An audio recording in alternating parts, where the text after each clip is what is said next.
Hello, everyone. This is KS Garner. I just want to hop in here real quick and let you all know before we bring in our guests for today, that the subject matter is very sensitive and can be very triggering for a lot of people. It is about mental health and suicide. So, if it's not something you're super comfortable with listening to or watching or what have you, I completely understand, but I just wanted to preface this interview with those warnings before we jump into it. But if you want to stick with us along for the ride and hear what they have to say, I would really appreciate it. Thank you.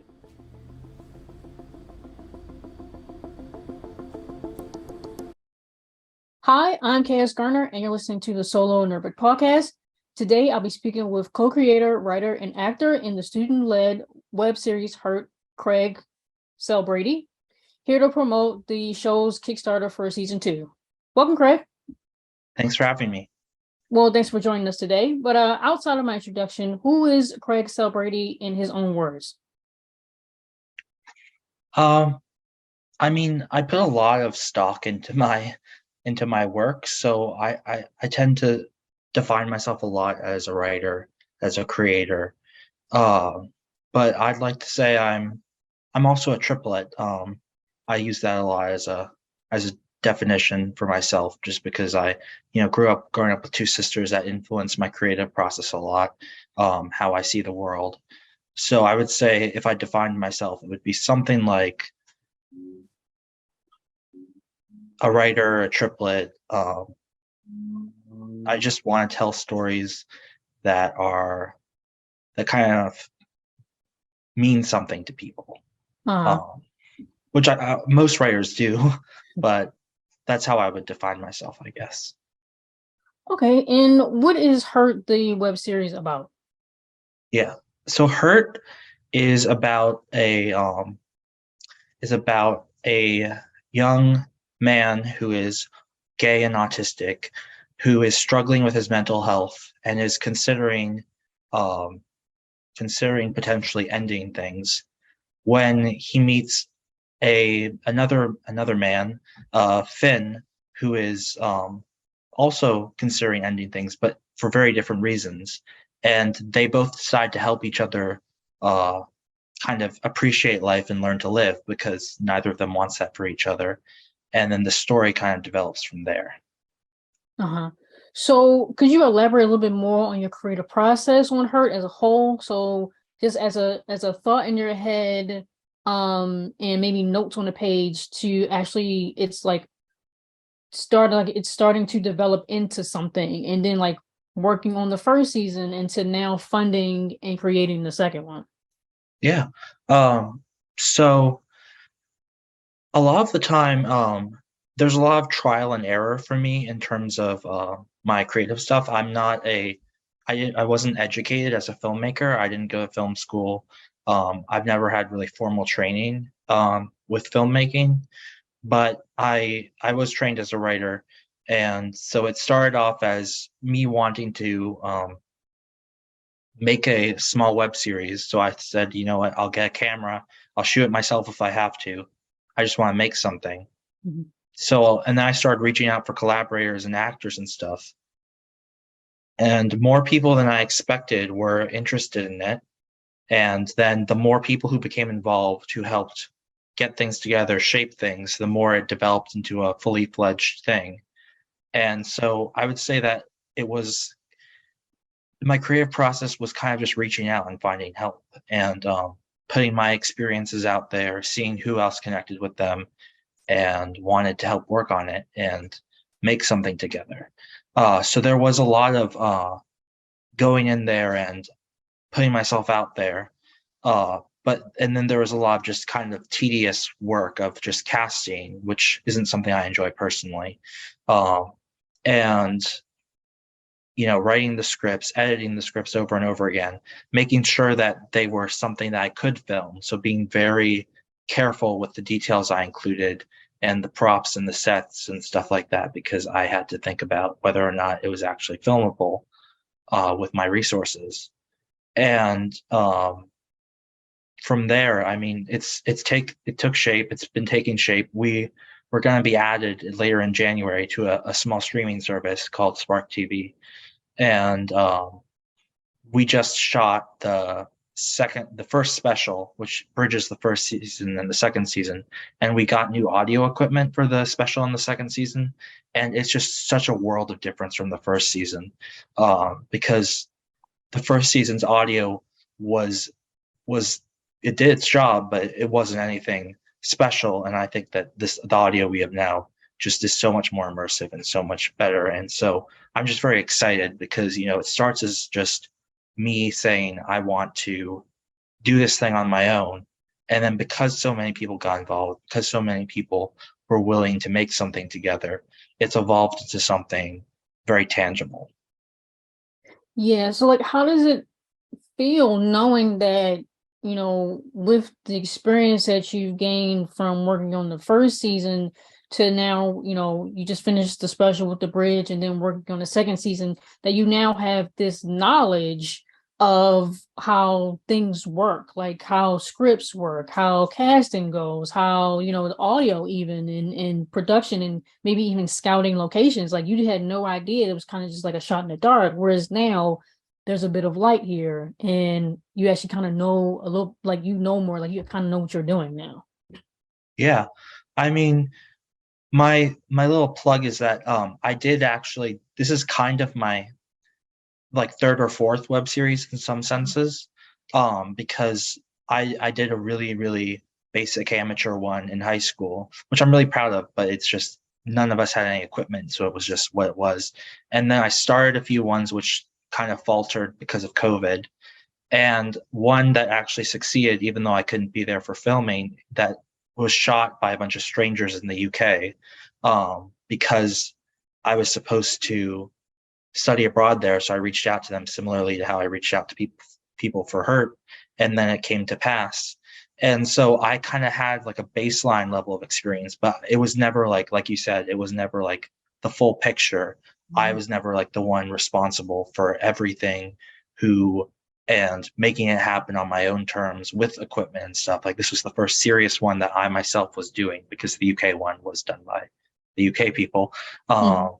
So it feels very nice because going into the first season, and during the first season, like we have all these bloopers of me in between takes, and I just look so stressed. I look so miserable.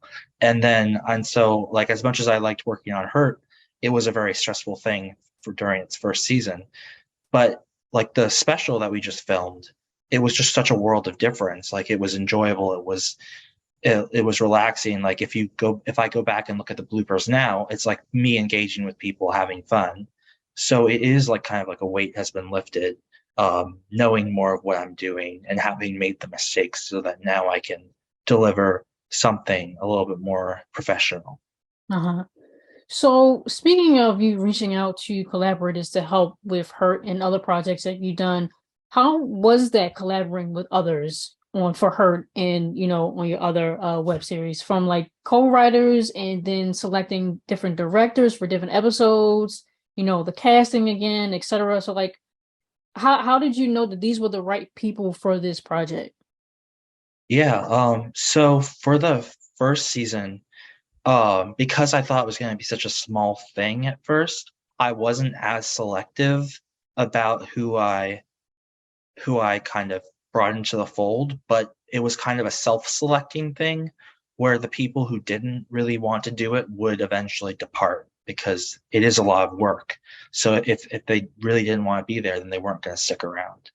Um, but I it was still like I'm still very glad that I worked with the people who I did work with and that they stuck around. And going into season two, we've been a bit more selective, but honestly, a lot of Hurt's ethos is kind of giving people the chance to do this who maybe didn't have the chance to do it before. Like the person who directed the special, I believe hadn't really directed anything before except for a scene or two in the first season when we needed someone to sub in as a director. Um, and she blew it out of the park, like knocked it out of the park. So it's like, as much as I am selective, I do kind of also let people have a chance to try. And I think it is kind of like what I said earlier about wanting it to matter to people, is I just want to find people who hurt matters too, because that makes all the difference. Because when you're doing like a small unpaid project like this, that's really what matters, is that it matters to people. Because if they don't want to be there, then they just aren't going to do it. So Yeah. So what do you think has been the most difficult aspect with making Hurt? And which aspect do you feel doesn't get any easier, even with season one under your belt? Like, I know you mentioned casting is something that you didn't enjoy. Has that gotten easier, or do you feel like it may be even more difficult now that you have more attention on Hurt compared to the first season? I would say that the first part of the question, something that's difficult and hasn't been getting easier. I mean, for me, I would say that it is kind of just, and this is going to be kind of, I act in Hurt too. I'm the lead Stone, and because we kept casting people and they kept dropping out, because it is a big commitment to be Stone and Hurt.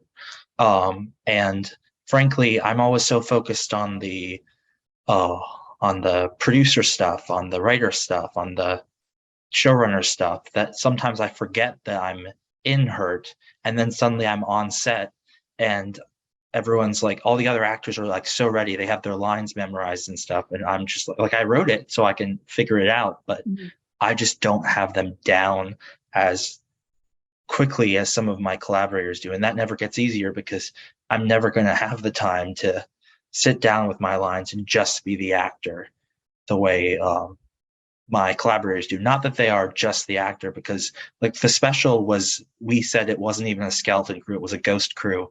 The crew was just the director. It turned out really well, but it was just whoever wasn't in the scene at the time operated the fancy new sound equipment. So it doesn't, I would say that the filming itself doesn't really get easier, like between remembering lines and making sure that we have enough people on set and stuff like that. And casting especially, I know you'd mentioned that, is something that I find difficult. I don't think visually. Like, I used to write novels, and that was the big hole in them for people, is they'd be like, well, you never describe what these characters look like. I just don't have that kind of vision for some reason. And also I seem to be kind of age blind, where I'll get a backstage application and I'll bring them to everyone else and be like, this person looks like a great candidate. And they'll be like, Craig, this person looks way too old or way too young. And I'll just be like, oh, really? And they'll be like, yes. I just can't tell for some reason. Like, I know there are people who are like, oh, I don't see this, I don't see that. Apparently I don't see age. So like, obviously to an extent, like we're talking about like people like between 17 and like 27 or something, like obviously beyond that, I could probably tell. But like when it gets like really particular about who we're casting so that they look like they're related or they look like they're friends, I can't always tell the age. How old do you think I am? Oh, He put you on the spot. uh like mid-20s, I want to say. Oh, well, thank you. I'm 31. Okay. No, you weren't that far off. Yeah. Yeah, Sometimes I'll get like mid-20s. Sometimes I'll get like 19. People ask me like, when am I graduating from college? I was like, I graduated college 10 years ago. yeah. Yeah, that's how it is with my sisters. People always think that they're one of them. She always jokes that people still think that she's in middle school. So, yeah. Yeah. I mean, would you want to act in another series again and still so do you prefer the writing part and the producing part over the acting, or would you like to do another series where you are just acting, you're not actually doing anything behind the scenes? I mean, I think that would be a cool experience. I don't know that I'd want to do a full series because I feel like between the lines that would be very hard for me. But I think I'd like to do like a short film someday or something like that. But I feel like I feel like as much as I enjoy acting in Hurt, I feel like I chose to act, well, because we couldn't find someone else, but also because I I wanted to feel included in the cast. Hmm. Sometimes it feels like the cast and the crew, well, in other things, like in high school, like the theater things, obviously high school's cliquey. The crew and the cast were so different, and I was afraid that Hurt would be like that. So I kind of also pushed to be in the cast because it's like I wanted to have that experience of being one of the cast. And I don't know if that makes any sense at all, but No, it does. so I, but which didn't turn out to be a problem because the cast and the crew interact so much in Hurt, and there's so much crossover, and some people wearing so many different hats that it didn't really end up needing to be a concern. But I think there is this kind of glamour, especially when you're like me, an autistic kid who wanted to have roles in theater, but because I'm so flat, I didn't really have roles that Mhm. anyone thought I was really good for. So I didn't really ever have that chance to be like a star or a lead or even somebody with a lot of lines.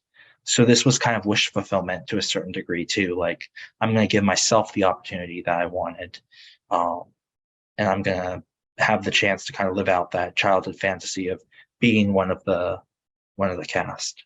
Yeah, I mean, I think it's important to have representation in media. I mean, normally when we see an artistic character in a film or TV show, that actor isn't actually autistic in a way, like Leonardo DiCaprio and What's Eating Gilbert Grape, and then what was it, Sean Penn? I forgot the name of the movie he was in. And then The Good Doctor, I think is called. The lead actor, I don't believe is actually autistic. And The so it's Big good Bang to Theory, actually right? see, I think his name was Freddie something. So, but yeah, it's I think it's good to see someone who is autistic in an autistic role and you're in the lead. I mean, even though this is not something you were planning on doing, eventually I feel like it worked out for the best to have you there and it's experience you have under your belt now. But Yeah. throughout the whole process of everything, do you or did you ever get overwhelmed? I mean, I know you mentioned how stressed you were when you saw in the bloopers and stuff like that from working in the production and working in front of the camera as the lead actor. But did it or does it ever become too much? And how do you typically manage your mental well-being when it does? So I would say that that also has to do a lot with my collaborators. Specifically, I think a lot about my co-showrunner right now, Cole. They actually are remote. They live in Philadelphia. They've never been on set, but they start off as a remote producer and then they became the co-showrunner because they were so dedicated to it and they're a good sounding board and they care a lot. And they're good at what they do. And so a lot of the time when I get really overwhelmed and I start going into mental illness kind of Mhm. mode and I start saying to Cole, I don't think this is going to work. I don't think anybody cares about this. And I don't think that it's going to work out. I don't think it's worth it. And then they'll just be like, you need to take a break. And they'll be like, because I don't really take breaks a lot because I have so many hats I'm wearing. I spend I spend a lot of time thinking about Hurt. I spend a lot of time pushing it. Um, and so Cole is always telling me that I need to take breaks because without that, I probably would just keep going and going and burn out. Um, and I think a lot of the time it's less overwhelming because there are other people who stick around. Like we had an actress, Kira, who was in the first season of Hurt, and then she moved to Atlanta to pursue acting more. Not that she wasn't pursuing it before. She's one of our more prolific cast members, but she stuck around though as a remote producer and she helped a lot with casting. Well, she is helping with casting. We're still casting season two. We're having Mhm. some trouble rounding out the last few parts. But she she stuck around and she does a lot of work with the casting. She's led a few auditions because um, as much as I need to be there for the auditions, sometimes because I have all that other stuff going on, it helps to have somebody else there saying, okay, this is what we're doing. Because I'm thinking of 1,000 other things for it too. Um, so it's just the people really save my sanity a lot of the time. As much as there are people who can be frustrating to work with, it gets balanced out by the people who are really, and not that there have been that many frustrating people to work with for Hurt. Like I said, it's kind of self-selected. Like the people who are frustrating bowed out. But like it all becomes worthwhile, and especially when people care. And I always wish that I had more resources to offer people, like just more equipment for the directors, more compensation for the cast. But it always means the world to be able to give them what I can give them, just like food on set, and then like the IMDb credit, which I think means a lot to some actors, like just to have that down. Even though it really should be the bare minimum. I was surprised by just how grateful they were that I actually delivered the final product. So it's a nice sense of community, I'd say. Yeah. So my last question for you, Craig, is what advice would you offer to other creators you wish someone would have told you when you first started? So it can be on the writing aspect, it can be the producing as a whole, it can be the acting part, it can be just as someone who is a storyteller, a creator who is also on the spectrum, or whatever you feel like you can offer to others that you wish someone would have told you. I'd say that the big thing for me is that there's, like, I know that it's always quality over quantity, but at the same time, I feel like in order to succeed, you're going to have to throw a lot at the wall to see what sticks. And then find the project that you really resonate with and that other people resonate with, and stick with that. And because you're gonna have a lot of failures. Like I had a podcast I tried to start, like an audio drama, and it just never got off the ground. And I still feel badly about that. But like if I didn't have that experience of starting to work on that and casting people for that, I wouldn't know as much going into Hurt. There's just so many projects that didn't make it, that I learned something from, that made Hurt better, just like how Hurt season 1 is making Hurt season 2 better. And you have to be kind to yourself, because if you're not somebody with a ton of connections, a ton of experience, a ton of education in that field, that you need the experience just to understand what you're doing. So you have to understand that what you make at first isn't going to be perfect, but that doesn't mean it's not worth making, because it's going to make the later stuff better, and people will stick with you if you start making something and that you care about it and you put the time in. Then other people will put the time in. Well, the people who matter will put the time in, and there's a lot of taking leaps of faith and keeping going. Like I was telling somebody the other day, like one of the reasons why Hurt has succeeded is because I've never gotten around to canceling it. There are times when I do feel, like you said, like really overwhelmed, and I just say, well, you know what, I'm not going to make any drastic decisions. If I have to cancel it, I'll just cancel it later. And the next thing I know, I'm on set for the special. I'm like, oh, I never canceled the special. Guess we're doing it. So it's just, I don't know if any of that made sense, but like there's a lot of putting things out there and then just creating in order to, because I hear a lot of people say, like, oh, I always wanted to write a book or make a movie or something like that. And then they never do, because either they don't know how, or they're waiting for like the Hollywood moment where they get handed a ton of money and get to make something, which I just don't think is realistic. Because you can, like, I think that there's a value in traditional, like Hollywood style stuff, and obviously because it's the standard. But I don't think that everyone needs to wait around for that in order to make something worthwhile. Yeah. Yeah. It all makes sense. It all makes sense. Don't worry. I got everything you said. But is there anything else that you want to touch on about Hurt that may have missed as a whole? Did you want to discuss more about the Kickstarter and rewards for potential backers? Yeah. The Kickstarter, we have a reasonable goal $1,500, and we have some really cool rewards. We have T-shirts which were designed by an artist friend of mine, and they look really cool. And we have these nice script books, which I'm really fond of because I modeled them loosely after the kind of, how A24 Films has like this really great merchandising department. Mhm. So like they had these books for Euphoria that were like just really nice script books, like nice backgrounds, pictures from things, behind the scenes stuff.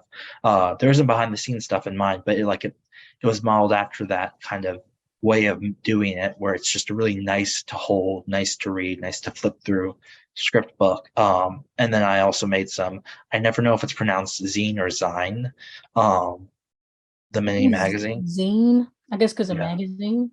yeah, that makes sense. I'm making zines too. And we also have some digital rewards, like digital versions of the script book and zine. And we have a producer credit available for people who give a lot of money, but really anyone who gives any small amount of money, it's always immensely helpful. And Hurt is available to watch on YouTube and soon on Spark TV. And the first special, the one that bridges season 1 and season 2, like I said, will hopefully be available around March on both YouTube and Spark TV. And I'm just really excited about all of that. Yeah, and you mentioned earlier about how there are some roles that you're still trying to fill out for the cast. Is there any way people can reach out to you or whomever they can to maybe if they want to audition or send information for those roles? Yes. Hopefully, I think you said that this episode will come out like maybe a bit later. So I hopefully we'll have some more movement on that stuff. But if we don't, then it's hurtwebseries@gmail.com is just where we ask people to send a like a headshot and maybe a resume, because we have like one main role, one recurring role, and those are both roles for young women. Yeah, and then we have like one middle-aged man role, which was actually going to be the first role for somebody who isn't younger in the cast, because for some reason, yeah, that was an interesting thing about season 1 is I think we didn't have any. I don't think we had a single white man in it. It was just a weird quirk of season 1's casting. Oh Um, yeah, I didn't even notice. I didn't notice that till we started casting season 2 and ended up with this influx of because of something about the plot. We actually have a ton of new characters who happen to be white men, and I'm just like, well, this is weird because we didn't have any in season 1. Uh, Yeah, yeah, I don't know. I didn't even notice that. That's weird. Um, so yeah, I guess people can follow along on the Kickstarter or maybe any social media or perhaps that Yeah, they can follow along so they can find out more about the casting calls and what's going on with the show itself.